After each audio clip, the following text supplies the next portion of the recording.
Baseball has a jersey problem, but you already knew that. The new MLB uniforms designed by Nike, once called the most advanced jerseys in baseball history, are being pulled for the 2026 season. Why? Well, because they're see-through. It kind of feels like a tea towel. The controversy, a rare design misstep for Nike, was a deliberate move towards innovation in a sport rooted in tradition, especially with its uniforms. But what if I told you Nike approached the MLB to innovate 20 years ago, when Russell Athletic had the exclusive rights and Majestic hadn't even come on the scene? With a stacked roster of superstars, Michael Jordan, Ken Griffey Jr, and Deion Sanders, Nike was set to bring MLB to the world. And what if I told you MLB told them no? Despite the league desperately needing a marketing injection after all baseball stopped during the players' strike in 1994. This is the story of how Nike struck out swinging. But first, we need to rewind, back to the good old days. Next man up, the man who was making the home run headlines all year long, Junior Griffey of the Mariners. Ripped to right, this is a no-doubter, back it goes, Griffey is on the board, off the facade of the restaurant. In the front half of the 1994 season, baseball was booming.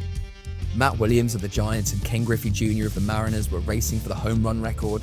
Jeff Bagwell was looking to become the first Astro to win the Triple Crown, hipped only by Tony Gwynn of the Padres, who was looking to bat over 400.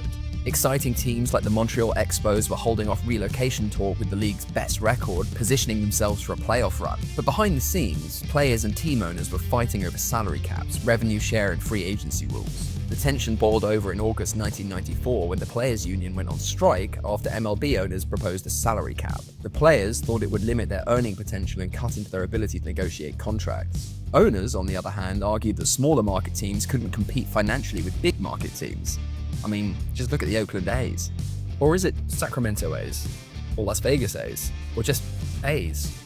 Anyway, the Players' Union saw this as an attack on their hard-won bargaining rights and refused to sign. Negotiations were deadlocked, and on August 12, 1994, the players left the locker room for good. Many fans felt betrayed, seeing the strike as a battle of millionaire players versus billionaire owners. The television broadcasts of those final games littered with images of sad young fans with handwritten "Don't strike" signs. The damage was immediate. The sport's financial engine sputtered, sponsorships dwindled, and merchandise sales plummeted, causing losses estimated at $580 million. Younger fans who just started to invest in players and teams were particularly alienated, creating a gap in the fan base that MLB struggled to fill. Ultimately, negotiations were concluded and players got back onto the field for the 1995 MLB season. But baseball was hurting. And the Yankees are now 1 out away. It's Wetland and Grissom. To the right side and through, a base hit. In to score is Klesko. And now one more hit could pull the Braves back even. It's 1 year later, the 1996 World Series. Yankees versus Braves. 0-0, bottom of the ninth. John Wetland on the mound. The Yankees 1 out away from kick-starting a dynasty that would come to shape the back nine of the 1990s. As Mark Lemke skies one foul on the left field line and Charlie Hayes disappears into the Braves dugout trying to recover it, we see starter jackets, old-school New Era hats, and crisp Russell Athletic jerseys, peak 1990s aesthetic. Baseball's answer to the modern sportswear craze, but done with class. MLB was always a league with one eye on tradition. It was an American classic and it wanted to keep its professional image. So as other leagues began to pivot to wild Logo Athletic and Apex One clothing designs on the sideline, the MLB stuck with the iconic satin bomber silhouette, albeit updated with the second generation. The Yankees, with their shaved faces, ever strict on their image, were the only team that didn't allow a manufacturer's logo on their arm, a far cry from the Nike swooshes we see on the jerseys today. And those classic blue pinstripe jerseys, like much of the rest of the league, were supplied by Russell Athletic, the diamond standard for authentic jerseys in the 1990s. Heavy-duty material, quality stitched patches and nameplates made proudly in the USA, designed to withstand the rigors of on-field play, and survive generations of Yankee fans passing down the jersey that Dad wore when they won their first chip in 1996. That's it! We just got the best team in the world! Number one! But with the league still reeling from the 1994 strike, another sportswear company was eyeing the very same uniforms, hoping the MLB would decide it had no choice but to break with tradition and dive headfirst into innovation and the future. Mars Blackman here again. You know, nobody in the world could cover my main man, Michael Jordan. Nobody. Nobody.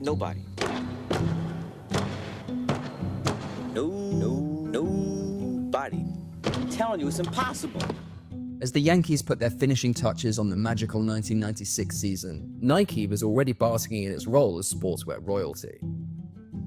Jordan had retired, played baseball for a bit, and come back to the NBA to beat the Sonics in the '96 finals to regain his seat on top of the basketball world.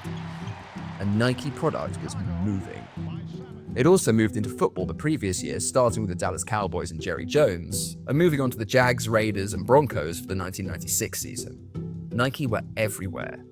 But not on the baseball diamond. MLB's reputation had taken a hit post-strike, but Nike thought it could bring a much-needed spark, hoping to capture a younger audience by modernizing MLB's image, aligning baseball with the high-flying exploits of Michael Jordan and the rapidly expanding NBA. Nike already had an interest in the baseball diamond since their partnership with Bo Jackson in 1988, and were clearly gearing up for a larger assault on baseball after signing football breakout Deion Sanders in '92, Ken Griffey and Cal Ripken in '93, and Hideo Nomo in '95 to flaunt the Nike swoosh at ballparks across the nation with several signature shoes. But it wasn't just Nike who were all in on baseball. Reebok had its own quieter ambitions, outfitting several NCAA teams, and producing a signature shoe for White Sox slugger Frank Thomas called the Big Hurt. The shoe was originally released in the '90s and featured cleats. Reebok re-released the shoes without securing a licensing for Frank Thomas's nickname, and so Thomas brought the Big Hurt to Reebok, filing a lawsuit, and Reebok were forced to pull the shoes from the shelves. Clearly, Reebok wasn't the sports marketing powerhouse that Nike was in basketball, but they saw an opening to expand their brand, and they went for it. Under the proposed double-play agreement, Nike would outfit 18 of the league's teams, while Reebok would take the remaining 12. It was a big, bold contract that required MLB to wave goodbye to its longtime partner Russell Athletic, and take a risk on something that could disrupt baseball's established image. But maybe that's exactly what they needed. And so, Nike and Reebok put their proposal together and delivered the contract to MLB head office.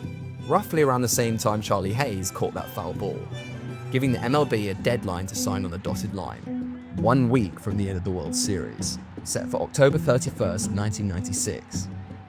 The clock was ticking. Astros up 2-1. Luis Gonzalez tries to add to the lead, but Kenny Lofton on his imaginary horse leaps and makes the catch. And the Astro fans respond by throwing their True Value souvenir balls at Kenny Lofton. Nike, Reebok, and the MLB seemed like a match made in sportswear heaven, particularly for a league struggling to market itself, but the MLB wasn't interested. Why not? Baseball owners like to control what goes on within their franchise and ballpark far more than in other leagues, if we forget about Jerry Jones for a second. The proposed Nike-Reebok licensing contract came with certain strings attached, limiting ad placements for rival sportswear brands at MLB stadiums, restrictions on MLB's own ad campaigns, and the deadline, set for October 31st, 1996. For MLB, handing over this kind of control to two external brands was unthinkable. The league didn't want to risk alienating the few sponsors it had retained through the strike or limit its own advertising space. And the owners? They didn't like the money. And so, without their stack of money and a reluctance to step away from the tradition and classic image that made baseball, well, baseball, the deal was dead. But I can't help but wonder what would have happened if MLB had said yes. Would Nike have transformed baseball uniforms the way it's reinvented basketball and football jerseys with the City Edition and Color Rush? Would Reebok's involvement have added a layer of rivalry with each brand pushing each other to innovate? Imagine iconic 90s MLB uniforms bearing Nike's swoosh, a symbol of youth and rebellion in a sport that often stuck to its traditional ways. Instead, baseball maintained its reserved classic aesthetic throughout the 90s. But that's not to say they didn't innovate. We saw turn back the clock nights starting with the White Sox in 1990, but again, this was baseball looking back to a classic era. We did get the incredible turn ahead the clock jerseys in 1999 with the Mercury Mets and this Pirates monstrosity, and I actually love these jerseys. It's a shame they only existed for one night, but that is a story for a different video. And Reebok never received an MLB license, instead securing a footwear license supplying the league officially since 2004. Nike, on the other hand, would get its official partnership in 2020, and by that time the world of sportswear had changed. Today, Nike brings bold new designs to the MLB, hoping to capture the attention of young fans for a league that's still competing for the spotlight. The 90s might have looked even more iconic, with Nike and Reebok battling it out for dominance over the baseball diamond, But perhaps that's exactly what MLB wanted to avoid. It was a league content with its traditions, with jerseys stitched to last generations, not just fashion seasons. So as we look back, it's exciting to imagine what might have been, but there's also the undeniable power of what actually was. What could have been a fast forward to the flashier, branded future we see in baseball today, instead became a proud pause. A moment when MLB doubled down on tradition, leaving the Nike swoosh struck out swinging. Hey, thanks for watching.